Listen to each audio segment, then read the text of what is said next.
Урматтуу достор, бүгүн Чаламандын чак түшүндө 11 класс таластык карындашыбыздан айрылып калдык. Себеп дегенде ал Талас областынын Кара Бура районунун Жаңы Жер айылынын 11 класс окуучу кызын 11 класс бала мынтык менен барып атып кеткен, тактап айтканда баш каткан.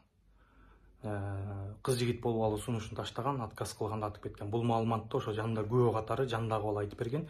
Бирок ошо атып кеткен бала азыркы учурга чейин кичинекей айылдан табылбай жатыптыр. Бул деген шалакылык. Айзаданын өлүмү, Бурлайдын өлүмүнөн кийин бул сабак болуш керек. Тез аранын ичинде табыш керек. Мага информация берген эже дагы эч жерге жетпей жатат, үнүбүз деп айтып атат. Мага информация берген эже мен айтканды айтпагыла, мени дагы мазакташат деп атат. Ошол себептен жергиликтүү милиция кызматкерлеринен маалымат алып, ГКМБ, МВД өкүлдөрү, президенттин аппарат өкүлдөрүнөн сиздерден суранам. Ушуну тез арада табыңыздар. 11 класс бала ушул нерсени кылып атат. Табышыбыз керек. 11 классты 11 класс атып кетип атат.